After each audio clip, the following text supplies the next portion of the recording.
Assalamualaikum warahmatullahi wabarakatuh. Saya Selamuddin Bintang Widasmara dengan NRP 50117 231078. Di sini saya akan memaparkan kembali tentang geologi Gunung Api Purba. Oke, langsung saja pada bab 3, yaitu bentuk dan struktur gunung api. Outline pembahasan pada bab 3 yaitu yang pertama gunung api monogenesis, yang kedua gunung api komposit dan jamak, yang ketiga kompleks gunung api, yang keempat gunung api kaldera, dan yang terakhir gunung api perisai. Oke, yang pertama bentuk dan struktur gunung api. Bentuk gunung api yaitu membahas penampakan luar atau morfologinya. Sedangkan struktur yaitu menjelaskan bagian dalam atau arsitektur geologinya. Keduanya saling berkaitan dan sering sulit dipisahkan karena proses erupsi, intrusi magma, serta erosi yang saling mempengaruhi. Untuk ukuran gunung api sangat beragam, yaitu dari bukit kecil diameter beberapa puluh meter hingga gunung besar sampai lebih dari 5.000 mdpl. Berikut merupakan bentuk gunung api menurut Sinkin dan Siebert. Besar kecilnya penumpang setiap bentuk gunung api menggambarkan perbandingan besar kecilnya masing-masing bentuk gunung api. Oke, selanjutnya gunung api monogenesis, yaitu dengan dicirikan hanya terjadi sekali erupsi atau satu fase aktivitas dengan skala kecil, terstruktur yang sederhana, dan umur yang pendek. Kemudian tersusun oleh batuan piroklastik tipis dan saluran magma tunggal. Untuk bentuk umumnya ada tiga. Yang pertama kubah lava dengan dicirikan magma yang kental dan aliran lambat. Kemudian yang kedua kerucut sinder, akumulasi fragmennya piroklastik. Yang terakhir mar dan cincin tuff, yaitu eh, depresi hasil letusan magmatik. Selanjutnya berikut adalah gambar penampang skema gunung api mar. Untuk yang paling atas, yang di gambar A yaitu mar, kemudian yang B cincin tuff, dan yang C kerucut tuff. Menurut Charles dan Wright pada tahun 1987. Oke, selanjutnya gunung api komposit dan jama. Untuk komposit sendiri yaitu gunung yang besar dan berbentuk kerucut tinggi, tersusun lapisan berseling lava dan piroklastika yang menunjukkan aktivitas berulang. Umumnya terbentuk di zona subduksi seperti Jepang, Indonesia, Jepang, dan Andes. Kemudian untuk jamak atau multiple volcano yaitu beberapa pusat erupsi dalam satu kompleks. Kemudian dapat membentuk kelompok runcut bersebelahan. Struktur internalnya saluran magma utama, rekan radial, intrusi dangkal. Untuk contoh gunungnya yaitu Gunung Merapi, Gunung Semeru, Kelut, dan Gunung Fuji. Kemudian berikut skema struktur gunung api komposit yang memperlihatkan bentuk kerucut, kawah, pipa kepundan, dapur dapur atau kantong magma. Kemudian ada retas, gunung api parasit, aliran lava, dan kerucut serindur terkubur. Dan kemudian serta air. Oke, baik selanjutnya kompleks gunung api, yaitu kombinasi beragam tipe gunung api yang tumbuh bertumpukan. Kemudian evolusi vulkaniknya dibagi menjadi dua. Yang pertama tahap awal atau komposit, kemudian tahap lanjut yaitu pembentukan kaldera atau kubah. Dengan dicirikan banyaknya puncak atau kerucut bertumpuk. Kemudian ada struktur kompleks akibat pergantian pusat erupsi dan komposisi magma. Contohnya yaitu kompleks Dieng, Ijen, Tambora, Praletusan 1819. Kemudian gambar berikut yaitu kompleks Gunung Api Bandung Raya di daerah Bandung dan sekitarnya sebagai berikut. Oke, selanjutnya Gunung Api Kaldera. Kaldera sendiri adalah depresi besar akibat pengosongan dapur magma dan runtuhnya atap.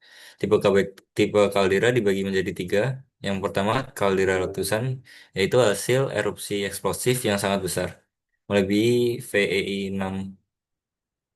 Kemudian yang kedua, kaldera hembusan, yaitu runtuhnya atap magma tanpa letusan yang cukup besar. Ketiga kaldera longsoran yaitu runtuhnya parsial lereng vulkanik. Kemudian kaldera sendiri umumnya terisi kembali oleh kubah lava, danau kawah, dan eh, kerucut baru. Kemudian strukturnya yaitu rekahan melingkar, sesar turun, dan sisa dinding kaldera. Contoh gunung api kaldera yaitu kaldera Batur, Gunung Toba, Krakatau, dan Tambora.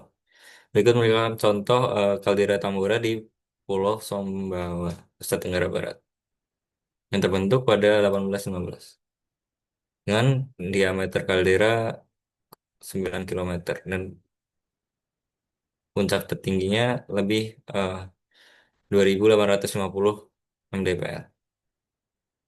Ya, selanjutnya Gunung Api Perisai. Eh, Gunung Api Perisai sendiri itu mempunyai morfologi yang landai dan sangat lebar dan dibangun oleh aliran lava yang encer dan menjalar jauh. Kemiringan lereng kecil umumnya beberapa derajat dengan alas yang sangat luas. Contoh gambar 2.1 yaitu gunung api yang ada di Islandia sebagai salah satu gunung tipe perisai.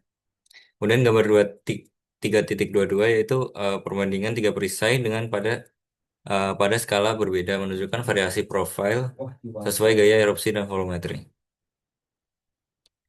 Oke, selanjutnya lanjut ke bab 4 yaitu erupsi gunung api. Outline pembahasan pada bab 4 yaitu yang pertama pengertian, selanjutnya klasifikasi erupsi berdasarkan asal-usul bahan penyusun, selanjutnya klasifikasi erupsi berdasar sifat kegiatan, selanjutnya klasifikasi erupsi berdasar lokasi, selanjutnya mekanisme erupsi, lalu tipe erupsi gunung api, selanjutnya indeks letusan gunung api. Oke, yang pertama pengertian. Erupsi sendiri yaitu fenomena puncak aktivitas vulkanik, tekanan gas yang terperangkap di dapur magma menekan ke atas, memecahkan batuan penutup dan mendorong magma ke permukaan. Jenis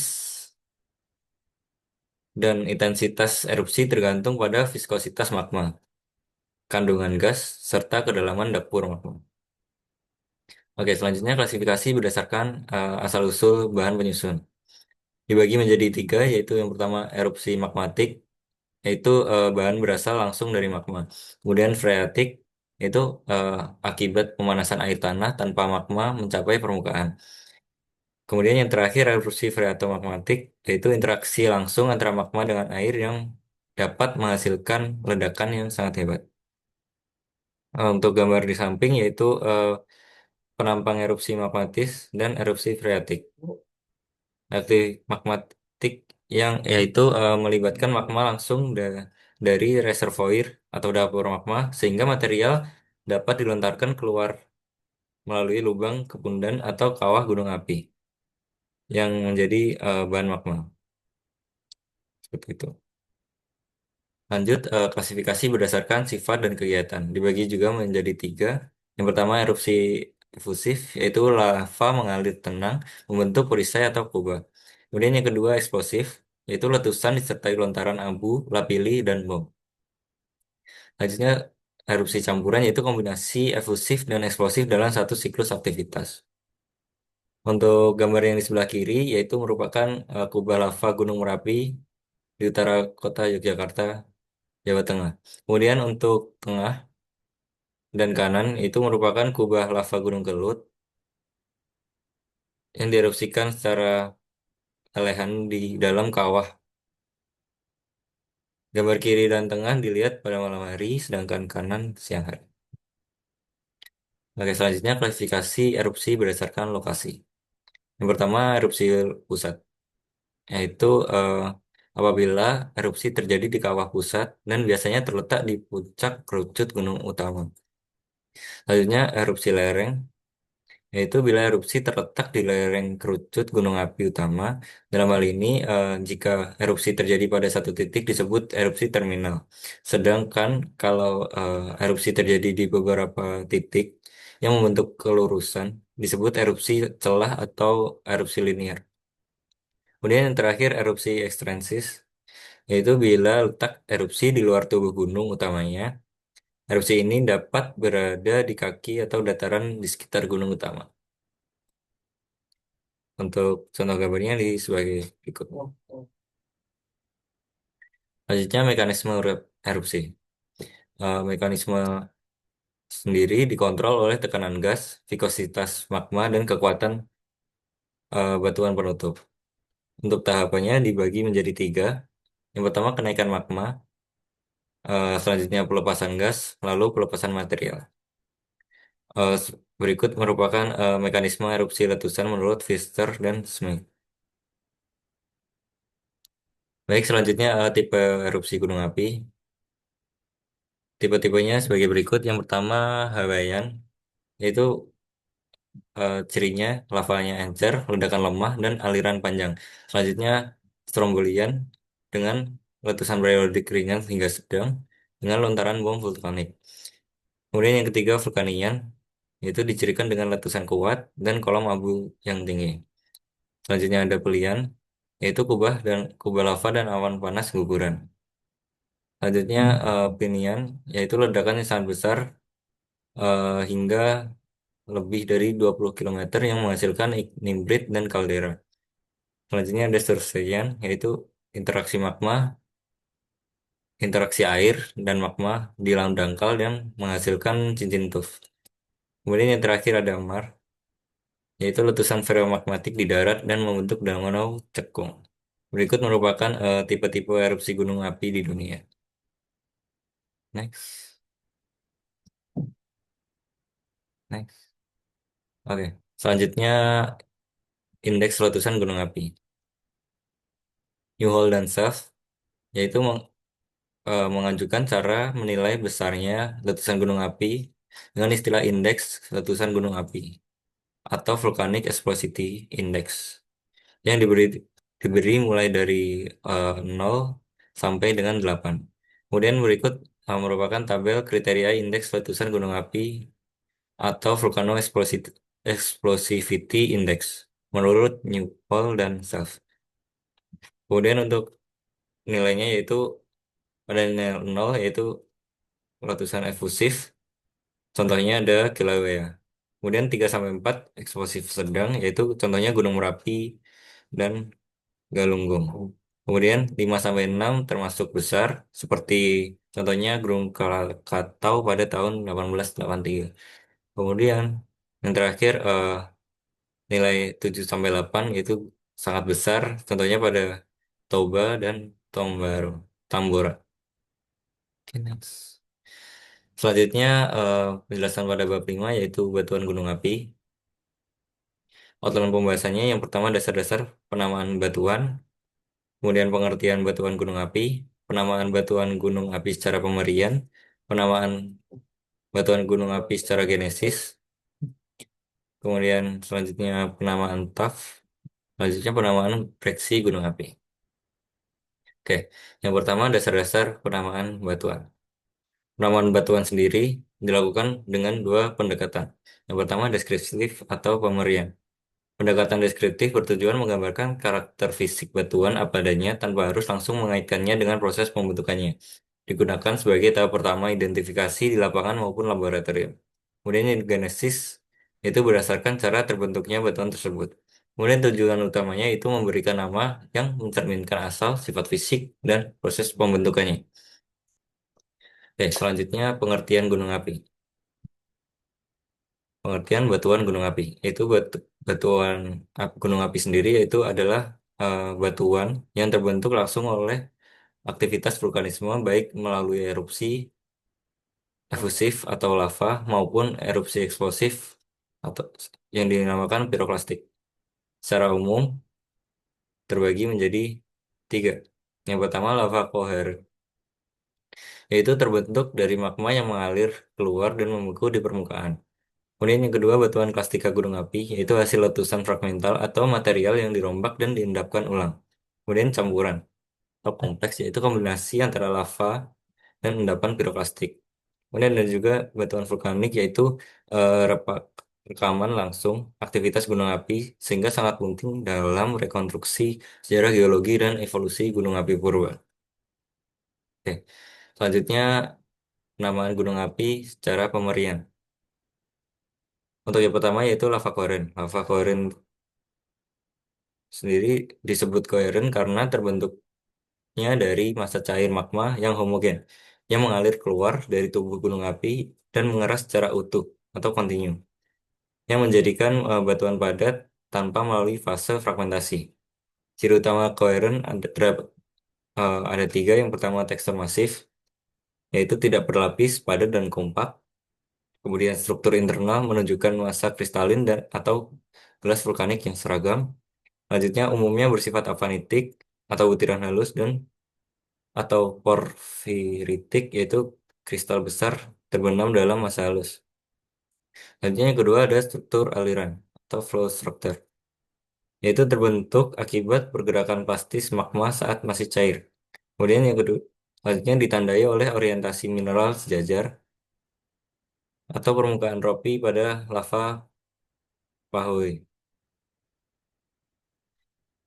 Selanjutnya pada lava riolitik sering muncul struktur pita aliran akibat perbedaan vikositas lokal. Kemudian yang terakhir ada rekahan pendinginan, yaitu muncul akibat penyusutan termal saat lava membeku.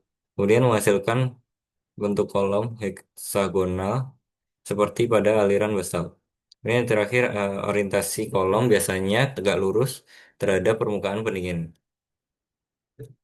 Selanjutnya, berdasarkan batuan klastika gunung api. Batuan klastika gunung api, batuan yang terdiri atas fragmen hasil letusan atau hasil rombakan kembali material vulkanik yang telah ada sebelumnya. Kemudian ada asal-usul dan proses pembentukannya dibagi menjadi dua. Pertama, proses primer, yaitu langsung dari letusan eksplosif yang memecah magma menjadi partikel gas, abu, lapilli, dan bom. Contohnya tuf jatuhan, tuf aliran, atau ignimbrite. Kemudian ada breksi piroklastik. Kemudian proses yang kedua yaitu proses sekunder, yaitu hasil pengendapan ulang material vulkanik oleh air, angin, gravitasi, dan arus lahar. Contohnya ada tuf resedimentasi, ada breksi laharik, dan batu pasir vulkanik. Oke, selanjutnya penamaan batu gunung api secara genesis. Yang pertama pada lava koheren, yaitu penamaan lava secara genesis didasarkan pada proses pendinginan magma, pola pergerakan lava saat mengalir, serta struktur internal yang terbentuk akibat vikositas dan kandungan gas. Kemudian faktor utamanya dibagi menjadi tiga, yaitu yang pertama vikositas rendah, magma basal dan basaltik. Kemudian vikositas menengah yaitu ada andesitik dan dasitik. Kemudian yang tinggi yaitu ada riolitik. Kemudian kandungan gas magma dibagi menjadi dua. Gas tinggi dan vikositas tinggi menghasilkan tekanan sulit keluar dan menghasilkan letusan eksplosif. Kemudian untuk gas rendah dan vikositas rendah, magma mudah mengalir dan menghasilkan erupsi efusif. Kemudian berdasarkan kecepatan pendinginan, untuk pendinginan cepat menghasilkan kaca vulkanik seperti obsidian dan tachilite. Untuk pendinginan sedang menghasilkan tekstur porfiritik dengan fenokris besar dan massa dasar halus. Kemudian untuk pendinginan lambat menghasilkan tekstur kristalin lebih kasar, at- jarang terjadi pada lava permukaan. Selanjutnya untuk berdasarkan batuan klastika gunung api. Nama cara genesis pada batuan klastika gunung api didasar pada asal-usul dan mekanisme pengendapan fragmen vulkanik. Semua batuan klastika vulkanik pada dasarnya terbentuk dari material vulkanik terfragmentasi. Untuk proses pembentukannya dapat di- dapat berbeda secara sig- signifikan tergantung pada apakah material itu. Bagi menjadi dua, yaitu yang pertama primer, langsung dihasilkan oleh letusan, contohnya seperti tuf dan breksi piroklastik. Kemudian yang kedua, sekunder, telah mengalami transportasi dan pengendapan ulang, contohnya breksi laharik, tuf, dan resedimentasi. Selanjutnya penamaan tuf. Oke, yang pertama pengertian secara deskriptif. Untuk tuf sendiri yaitu batuan berbutir halus, hasil pengendapan abu vulkanik, dengan ciri teksturnya yaitu seragam, kadang memperlihatkan laminasi dan crossbedding. Kemudian secara genesis, yaitu tuf sendiri berdasar asal eh, yang pertama tuf jatuhan, yaitu dari material yang jatuh langsung ke kolom erupsi. Kemudian kedua tuf aliran, yaitu hasil aliran piroklastik panas. Kemudian yang terakhir tuf resedimentasi, yaitu hasil pengendapan ulang oleh air dan atau gravitasi. Kemudian untuk permasalahan sendiri, yaitu tuf sering sulit dibedakan dengan batu pasir vulkanik. Diperlukan analisis mikroskopis untuk menganalisis atau mengenali fragmen kaca dan kristal piroklastik. Oke, yang terakhir penamaan breksi gunung api. Pengertian secara deskriptif. Breksi sendiri yaitu batuan plastik kasar berfragmen angular. Penamaan berdasar komposisi, fragmen, ukuran, dan matriks. Untuk pengertian secara genesisnya yaitu yang pertama breksi piroklastik yaitu dia dihasilkan oleh akibat ledakan erupsi. Yang kedua laharik yaitu dihasilkan oleh aliran campuran batu dan lumpur. Yang ketiga autobreksi yaitu dihasilkan oleh akibat rekahan lava yang mendingin cepat. Yang terakhir runtuhan, breksi runtuhan yaitu dihasilkan oleh akibat longsor tubuh gunung. Oke, sekian dari saya. Kurang lebihnya mohon maaf. Wassalamualaikum warahmatullahi wabarakatuh.